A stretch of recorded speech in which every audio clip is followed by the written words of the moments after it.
Hi viewers, কেমন আছেন সবাই? নিশ্চয়ই ভালো। হ্যাঁ, আমিও ভালো আছি। চলে এসেছি আমাদের নিয়মিত আয়োজন দেখি ও শিখি চ্যানেলের পক্ষ থেকে আজকের পাঠ উপস্থাপনের জন্য। আপনারা যারা চ্যানেলটি সাবস্ক্রাইব করেননি, সাবস্ক্রাইব করে নেবেন যাতে পরবর্তী আপডেট আপনারা পেতে পারেন। তো প্রথম শ্রেণীর শিক্ষার্থী বন্ধুরা, তোমরা নিশ্চয়ই তোমাদের গণিত বই, খাতা, কলম এবং প্রয়োজনীয় উপকরণ নিয়ে বসে আছো আমার জন্য। তো কেমন আছো সবাই? ভালো আছো? আচ্ছা, আমিও ভালো আছি। তো বন্ধুরা, আজকে শুরুতে আমি তোমাদেরকে দুটো লাইন একটু ছড়া শোনালে কেমন হয়? ভালো হয়, তাই না? আচ্ছা, তো শোনো। শোনো শোনো শিক্ষার্থীরা, শোনো দিয়া মন, যোগের কথা আমি করিব বর্ণন। শোনো শোনো শিক্ষার্থীরা, শোনো দিয়া মন, যোগের কথা আমি করিব বর্ণন। যোগ করলে বেড়ে যায় জানো সকলে। কি জানো সকলে? আচ্ছা, যোগ করলে কি হয়? বেড়ে যায়। যোগ করলে বেড়ে যায় জানো সকলে। হাত গুনে যোগ করতে শিখিব এক্ষণে। আমরা কি হাতের আঙ্গুলের কর গুনে যোগ করতে শিখব? ঠিক আছে, যোগ তো আমরা পারি। তাহলে আমরা আজকে আবার আমাদের যোগ করব, কিন্তু একটা নতুন পথ আমরা আজকে শিখবো যে কিভাবে আমরা হাতের আঙ্গুলের এই যে কড়াগুলি, দাগগুলি ব্যবহার করতে পারি। তো ঠিক আছে, আমরা আজকে খালি ঘর পূরণের সময় এই কাজটি করব। আজকে আমরা তাহলে কি করব? আমাদের পাঠ হলো যোগ করি ও খালি ঘর পূরণ করি। তাহলে আমরা আজকে কি করব? যোগ করব এবং খালি ঘর পূরণ করব। কিভাবে বন্ধুরা? ওই যে বললাম, এই যে আমরা উপকরণ দিয়ে এতদিন করেছি, এই উপকরণের সমান সমান হাতের আঙ্গুলের এই দাগগুলি কিভাবে গণনায় সহযোগিতা করতে পারে, এটা আজকে আমরা একটু নতুনভাবে শিখব। একদিনে তো শিখিনি, তাই না? আচ্ছা, শিখবে সবাই? আচ্ছা, ধন্যবাদ সবাইকে।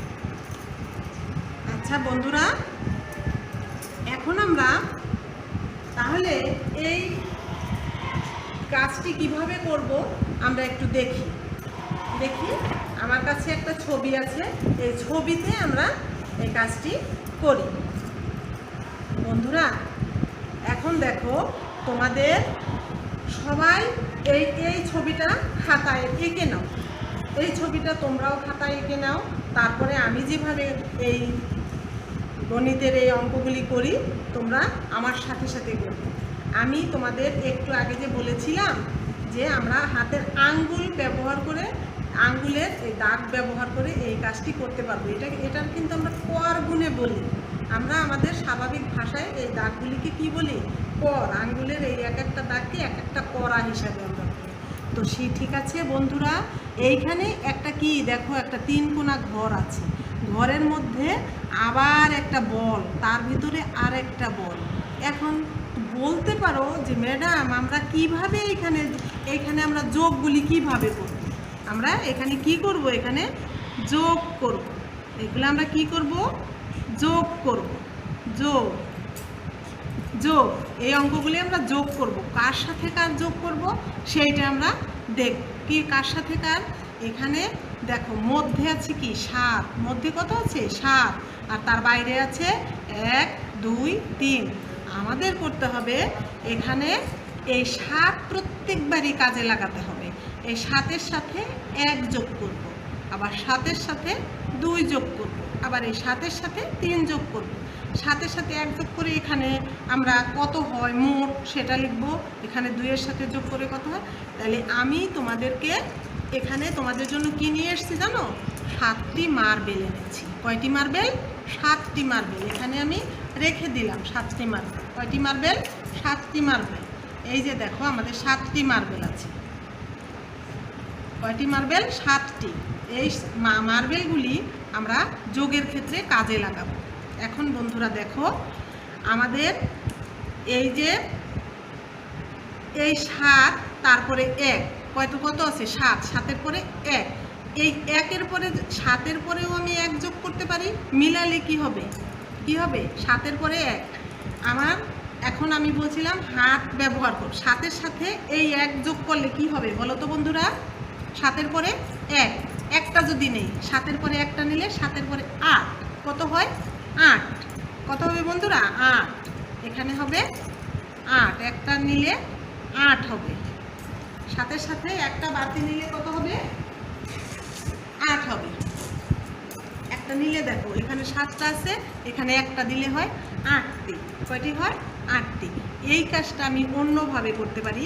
আমি যদি এখানে একটা মিনে আর বাকি এখানে পরে সাত গুণি, একের পরে এক, এক এক, দুই, তিন, চার, পাঁচ, ছয়, সাত, আট, এভাবেও করতে পারি। এইটাকে আমি বলছি হাতের আঙ্গুল। যদি আমার কাছে এই উপকরণ না থাকে তাহলে সাতের আঙ্গুল আমি কোন পর্যন্ত গুনবো দেখো, এক, দুই, তিন, চার, পাঁচ, ছয়, সাত, এই যে সাতটা দাগ কীভাবে? এক, দুই, তিন, চার, প্রথম আঙ্গুলে কয়টা কয়টা ঘর ধরি? এক, দুই, তিনটা দাগ আছে, আর এই যে মাথায় একটা, চার, পাঁচ, ছয়, সাত। প্রত্যেকবার যদি আমি একের পরে এই সাত ঘর গুনি তখন কি হবে? এক, দুই, তিন, চার, পাঁচ, ছয়, সাত, আট, আট লিখতে পারি। এইখানে সাত পর্যন্ত রইল। তারপরে এই দুইয়ের পরে যদি এই সাতটা ঘর গুনি, দুই, তিন, চার, পাঁচ, ছয়, সাত, আট, নয়, কত হবে? নয়। কত হবে? নয়। তারপরে দেখো এই তিনের পরে যদি এই সাত গুনি, তা সাত কোন পর্যন্ত? এই পর্যন্ত। তা তিন, চার, পাঁচ, ছয়, সাত, আট, নয়, দশ। তাহলে এখানে কত হবে? দশ। এই যে আমরা খালি ঘর পূরণ করলাম গেল। এখানে এখানে কি হলো জানো? তোমাকে দিয়ে এতগুলি যোগ অঙ্কের করাতে গিয়ে এই সাত সংখ্যাটাকে যোগ করতে গিয়ে তুমি এখানে তোমার হাতের আঙ্গুলে সাত কোণ পর্যন্ত চিনলে, তোমাকে 10 পর্যন্ত চিনলেই তুমি হাত গণনা করে অঙ্ক করতে পারবে। আচ্ছা বন্ধুরা, এখন আমরা পরের অঙ্কটায় আসি। দেখি এখানে কি অবস্থা। এখানে দেখো বন্ধুরা, এখানে আছে কত? মধ্যে 4, আর বাইরে আছে কত? 1, 5, 2, 3, 0, 4। এখানে একের পরে দেখাও তো হাতের আঙ্গুলে এখানে কয়টা কলম আছে? 4টা কলম। কয়টা কলম? 4টি কলম আছে। একের পরে 4টি কলম গুনলে কি হয়? 1, 2, 3, 4, 5। আমি কলম না গুনে যদি আমার হাতের আঙ্গুল গুনি তখন কি হয়? একের পরে 4 কোন পর্যন্ত? 1, 2, 3, 4। তাহলে এই পর্যন্ত 4, আগে 7 শিখেছি এই পর্যন্ত। তাহলে 1, 2, 3, 4, 5, এখানে 5 আছে। কিন্তু এই 5-এর পরে 4 গুনতে গেলে তাহলে আমি কলম বাদ দিয়ে যদি হাত গুনি কি হয় দেখি? 5-এর পরে 5, 6, 7, 8, 9।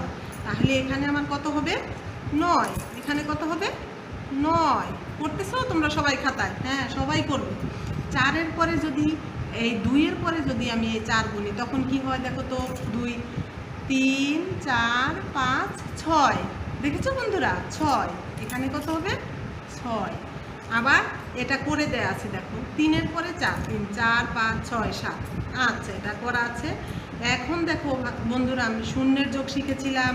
শূন্যের পরে 4, তা শূন্য তো শূন্যই, ওটা তো আর যোগ করা লাগে না, এমনি থাকবে।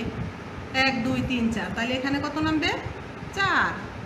আচ্ছা, 4-এর পরে আবার 4, 4, 5, 6, 7, 8। বন্ধুরা, এখন এখান থেকে আমাদের তাহলে আমরা এইভাবে আমরা বারবার একটা সংখ্যা গুনতে গিয়ে যদি এইখানের আমাদের দাগগুলি আমাদের চেনা হয়ে যায় তখন আমি উপকরণ ছাড়াও আমার হাত গুনে অঙ্ক করতে, সমস্যার সমাধান করতে পারবো না? হ্যাঁ, এই জন্যই এটা যে আমাকে এইভাবে করতে হবে অন্যভাবে না তা না, এটা একটা পদ্ধতি আমরা শিখতে পারবো। তো বন্ধুরা, আমরা আমাদের বইয়ের 36 পৃষ্ঠা বের করি। দেখো এইখানে আমি যে তোমাদের 2টি ছবি দেখালাম, এই বইয়ের এখানের এই 2টি ছবি আমরা করেছি। এই যে 7 মধ্যে দেওয়া 3 কোণা আকৃতির এইটা, এবং এখানে 4। এইভাবে আমাদের 8 যোগ 1 সমান 9, এইভাবেও একটা আছে। এবং বাকি দেখো আরও মধ্যে 6 দেয়া, 2 দেয়া, 3 দেয়া, 4 1 দেয়া, এইটা দেওয়া আছে। এই জিনিসগুলিও মধ্যে আমি যেমন 6 যখন দিতে হবে হাতের আঙ্গুল কয় পর্যন্ত যাবে? 1, 2, 3, 4, 5, 6। এখানে আমি 6 পর্যন্ত নিয়ে প্রত্যেকটাই করতে পারবো। যেমন 1-এর পরে 6 গুনলে 6-এর মানে 1 2 3 4 5 6 7 এইভাবে করে আমি এটা কমপ্লিট করতে পারবো। এর প্রত্যেকটাই আমরা ওইভাবে করতে পারবো। তোমরা বাড়িতে নিজেরা এই জিনিসগুলি প্র্যাকটিস করবে, আস্তে আস্তে করে তোমরা বাড়িতে গিয়ে এই ছবি এঁকে প্র্যাকটিস করবে। তবে বন্ধুরা, তোমাদের জন্য আরেকটা কথা বলি, আমাদের যোগের ক্ষেত্রে একটা বিষয় আছে, সেটা হলো যে সবসময় যে আমাকে যেমন 1-এর পরে 7 গুনতে হবে বা 7-এর পরে 1 গুনতে হবে তা না। তোমার যেভাবে করতে সুবিধা হয় যোগের ক্ষেত্রে তুমি যেটা আগে গুনতে পারো, যে কোনোটা পরে গুনতে পারো, এটা কিন্তু তোমার আছে। যেমন এখানে একটা অঙ্ক আছে, দেখো 8 যোগ 2, এখানে 2-এর পরেও তুমি 8 গুনতে পারো, 8-এর পরেও 2 গুনতে পারো। এটার সুযোগ তোমার আছে, যোগে কোনো সমস্যা নেই। শুধু একটা জিনিস মনে রাখবে, যোগ ফলটা সবসময় বড় হবে, আর বাকি অঙ্ক দুটির সমস্যা যে সংখ্যা দুটি থাকবে তার থেকে ফলটা বড় হবে, কখনোই ছোট হবে না। এটা আমাদের মনে রাখতে হবে। তা বন্ধুরা, তোমাদেরকে কেমন লেগেছে আমার আজকের এই পাঠ? এই যে হাতের আঙ্গুলের পর যে তোমরা গোনা শিখলে, ভালো লেগেছে? আচ্ছা, এটা দাগ দিয়েও করতে পারবা, কিন্তু আমরা শেষ পর্যন্ত যেহেতু আমাদের যোগ অঙ্ক শেষ, তাহলে আমরা এখন এভাবে পারবো না সবাই? আচ্ছা, সবাই ভালো থাকবে, সুন্দর থাকবে, এবং আমাদের এই চ্যানেল দেখি ও শিখি চ্যানেলে তোমরা ভালো লাগলে লাইক কমেন্টস করবে। আচ্ছা, ধন্যবাদ সবাইকে।